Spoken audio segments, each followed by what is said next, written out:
Structural block. यातील पहिला part जो आहे या एक्झाम्पल मध्ये, in air a charge straw bubble of radius r. Charge straw bubble of radius r. Straw bubble कसा आहे, चार्ज, त्या बबल वरती चार्ज आहे, समजा स्ट्रो बबल आहे आणि याच्यावरती चार्ज आहे. Charge straw bubble of radius r. Radius r, याची रेडियस किती आहे, आर. आतील प्रेशर पी आय असणार आणि आउटसाइड प्रेशर पी ओ. मग एक्सेस प्रेशरचा फॉर्म्युला माहिती आहे तुम्हाला, P I minus P O equal to किती, P I minus P O equal to 4T upon r. हे तर आहे इक्वेशन 1 म्हणून. तर चार्ज दिलेला आहे. अजून काय होतं, the charge on the drop is, drop वरचा चार्ज किती आहे, what is charge on the drop. Electrostatics मध्ये एक फॉर्म्युला आहे 11-12 इलेक्ट्रोस्टॅटिक्स मध्ये. फॉर्म्युला असा आहे, mechanical force per unit area. Mechanical force per unit area. Area काय असेल तर असेल सरफेसला 4πr² माहिती आहे स्क्वेअरचा. Mechanical force per unit area equal to sigma square upon 2 epsilon 0. Formula काय, mechanical force per unit area.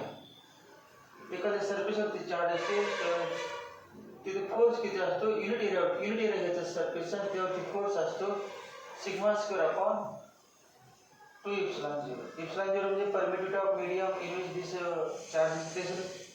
Sigma म्हणजे सरफेस चार्ज डेन्सिटी. सिग्मा म्हणजे काय, surface charge density. Charge upon area आहे आणि फोर्स अपॉन एरिया म्हणजे काय, pressure. Force upon area म्हणजे pressure. म्हणजे प्रेशर म्हणजे जे कुठलं, P I minus P zero. P I minus P zero equal to sigma square upon 2 epsilon 0. किती आहे बघा, P I minus P zero 4T upon R equal to sigma square upon 2 epsilon 0. Therefore, sigma square equal to 8T epsilon 0 upon r. Therefore, sigma equal to root 8T epsilon 0 upon r. Answer कुठला तुम्हाला कळाले, याच्या पुढे अजून सोडून झाल्यापर्यंत answer काय तुम्हाला कळाले. आन्सर कुठला आहे, डी. Answer D. सिग्मा म्हणजे काय, charge per unit area. Sigma म्हणजे काय असतो, चार्ज पर युनिट एरिया. तर surface charge density. Therefore charge sigma equal to q upon a. Therefore q equal to sigma a. Q equal to काय, q equal to sigma equal to q upon a. Sigma equal to q upon a. Q upon A equal to root 8T epsilon 0 upon R. Therefore, Q equal to A into root 8T epsilon 0 upon R. आणि area किती असतो माहिती आहे, 4πr² into root 8T epsilon 0 upon R. हे answer बी. चला, हा question विचारलेला आहे MSD CET 2014.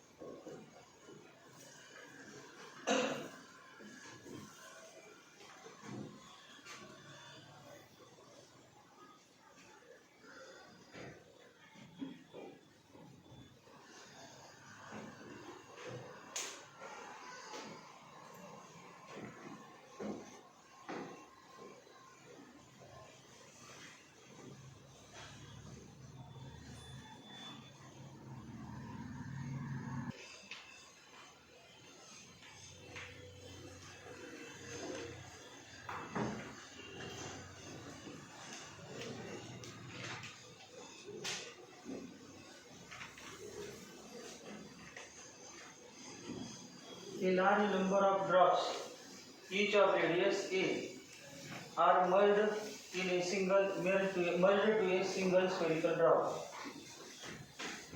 Large number of drops, each of radius small a. Large number of drops, each of radius small a, are merged to a single spherical drop of radius b. जे मोठ्या ड्रॉपचे radius b आहे आणि लहान ड्रॉपचे radius a. The energy released in this process is converted into kinetic energy. Energy released म्हणजे काय? Delta W किंवा dW. dW चा formula काय? A into dA. T into dA. T into dA चा formula dA A2 minus A1. A2 minus A1. A2 चा formula A2 म्हणायचे big drop. A2 मोठा लहान होता करायचं. मोठा एरिया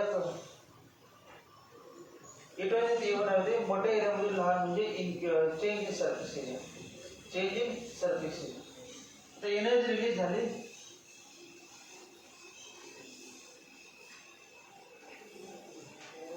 मर्ज म्हणजे कंबाईन आणि कंबाईन असताना एनर्जी बाहेर पडते. कंबाईन असताना एनर्जी बाहेर पडते. मग एरिया पुन्हा सर्वात एरिया जास्त नंतरचा भाग A1 मायनस A2 म्हणतो मोठ्यातून लहान. A1 मायनस A2 सुरुवातीचे भाग ड्रॉपलेट्स आहेत आणि नंतर ड्रॉप्स आहेत. पण ड्रॉपलेट्स एरिया कसा असणार? मॅक्झिमम किती ड्रॉपलेट्स घ्या सिम्बॉल n घेऊ का? n into 4 pi a square minus 4 pi b square. हा फॉर्म्युला 4 pi b square. आता पुढे काय करायचं? This energy released is converted into kinetic energy. Energy release झाली ते कशाच्या फॉर्ममध्ये? कायनेटिक एनर्जीच्या फॉर्ममध्ये कन्वर्ट होते. Kinetic energy. मग कायनेटिक एनर्जीचा फॉर्म्युला माहित आहे? 1/2 mv². Therefore kinetic energy equal to dW. Therefore kinetic energy T into 4 pi common 4 pi T into bracket n a square minus b square. हा फॉर्म्युला आहे. Kinetic energy 1/2 mv² equal to 4 pi T into n a square minus b square. आता मास न काय आपल्याला काय विचारले? Velocity speed of the big drop. Big ड्रॉपची speed काय? ती जी एनर्जी रिलीज झाली त्या बिग ड्रॉपला कायनेटिक एनर्जी मिळाली आणि काय ते स्पीडने चाललेलं आहे असं म्हणा. त्या बिग ड्रॉपची स्पीड. मग अगोदर मासचं कन्वर्जन डेन्सिटी मध्ये करायला डेन्सिटी म्हटलं पाहिजे. डेन्सिटी मात्र डेन्सिटी मास पहिल्यांदा कुठलं एम आय म्हणतात. एम आय हे ई ए आय आणि ए एफ. एम आय म्हणजे मास काय सेम असणार ना. ड्रॉपलेटचा ड्रॉप होते ड्रॉपचा drop mass image same.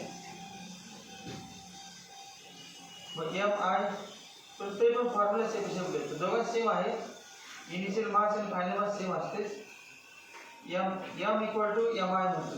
Equal to formula काय?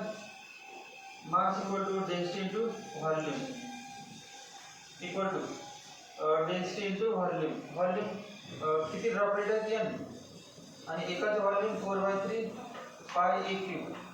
4/3 पाय ए क्यूब. एवढं लक्षात येतं. त्यानंतर M equal to M final. M final पण एमच आहे. रो इंटू व्ही फायनल आणि व्ही फायनल म्हणजे एका बिग ड्रॉपचा 4/3 पाय बी क्यूब. ते मास सेम आहे. मग आता यांचा रेशो घेतला आपण तर रेशो नको घ्यायला. ते मासची व्हॅल्यू आहे. मासची व्हॅल्यू मास तिकडे भागतो आपण स्क्वेअर पाहिजे ना आपल्याला व्हेलॉसिटी. तेव्हा फ्रॉम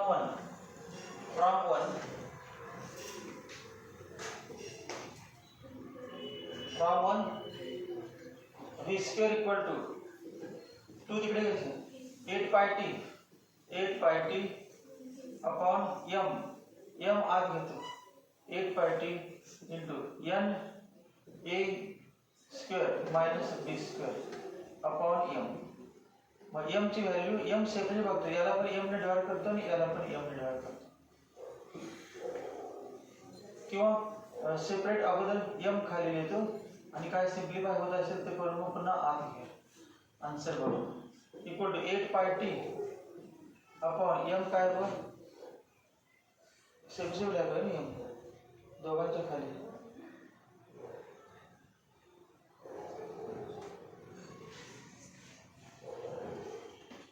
याच्या खाली पण एम लिहितो आणि याच्या खाली एम आणि त्याच्यानुसार आपापलं मास लिहा. मास एन ए क्यूब कोणाचं एम आय लिहू का, एम आय आणि एम फायनल दोन्ही सेमच आहे. एम आय आणि एम फायनल सेमच आहे कारण ड्रॉपलेट काय सुरुवातीला आणि नंतर ड्रॉप आहे. मग एन ए स्क्वेअर अपॉन मास किती आहे बघ 4/3 rho pi a cube into n. N cancel होते काय मायनस काय तेव्हा बी स्क्वेअर अपॉन पुन्हा 4/3 पाय रो बी क्यूब. मग आता काय कॅन्सल होऊन काय सिलेक्ट होतं बघा. एम कॅन्सल होते, ए स्क्वेअर कॅन्सल, बी स्क्वेअर कॅन्सल होते, कॉमन काय निघालं बघ 8 पाय टी अपॉन 4/3 रो पाय common into bracket 1 upon a minus 1 upon बी. एवढं झालं ना, पाय cancel equal to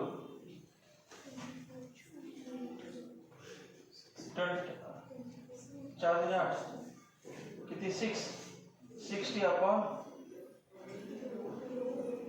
row into 1 upon a minus 1 upon b. मग b square b equal to square root मध्ये 60 upon rho 1 upon a minus 1 upon b. Option दिलेले आहे. पहिला option हाच आहे. 4 ऑप्शन आहेत 60 upon rho 1 upon a minus 1 upon B bracket 1/2 60 upon rho 1 upon B minus 1 upon. Answer 4 option मध्ये एक option आहे. ऑप्शन दिलेले आहे मी आन्सर डायरेक्ट एक ऑप्शन आहे.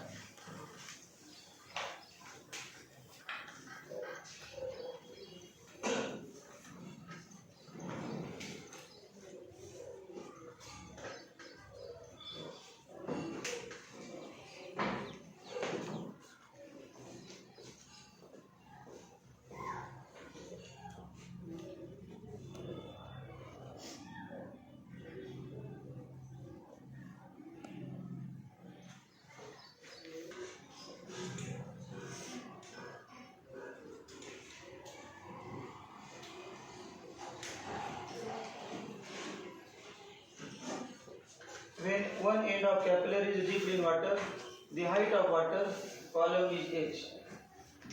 Height of water column is h. Height of water column is h.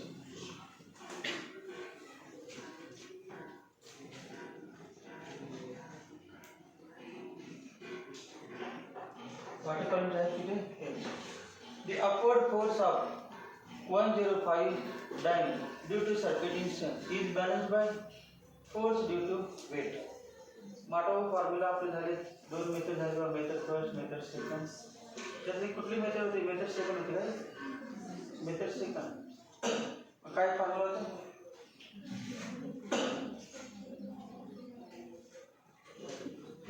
upward force due to circulation ft upwards equal to काय होतं circulation किती होतं t into n t into n t cos theta असं होतं ना t cos theta into कुठला formula हाच formula t cos theta into n upward force due to circulation. आणि हे म्हणजेच काय वेट होतं upward force upward total upward force is balanced by weight mg. हाच म्हणजे upward force weight हेच weight आहे weight T cos theta into L. Circumference कुठला आहे सर्कम्फरन्स? एल म्हणजे 2 पाय. एल म्हणजे काय 2 पाय बरोबर. सर्कम्फरन्स काय होतं 2 पाय होतं. 2 टी कॉस थीटा इंटू 2 पाय होतं आणि तेच एल. मग आपण एल विचारले काय W upon T cos theta equal to W किती आहे. डब्ल्यू म्हणजे वेट. डब्ल्यू म्हणजे वर्क डन आहे वेट. डब्ल्यू म्हणजे वेट दिले काय. The upward force of 105 due to suspension is balanced by weight. हेच आहे 105 आणि काय दिले सर्पेंटेशन दिले 7 × 10⁻². आणि वॉटर साठी अँगल ऑफ कॉन्टॅक्ट 0 असतो. For water angle of contact is 0. मग किती आलं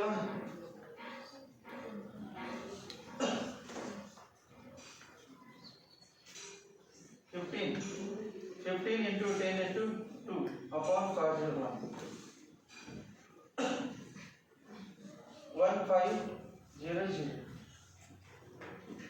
काय चुकलं बघ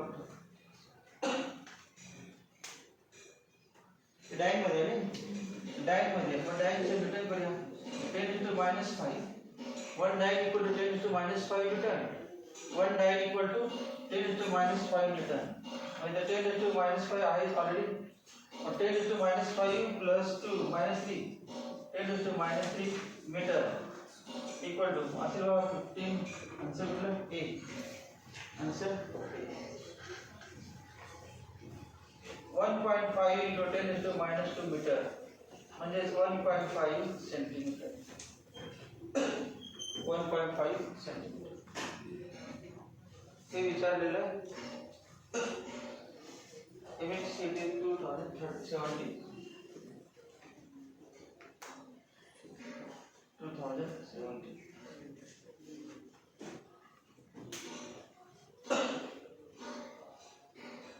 एल म्हणजे सर्कम्फरन्स आहे.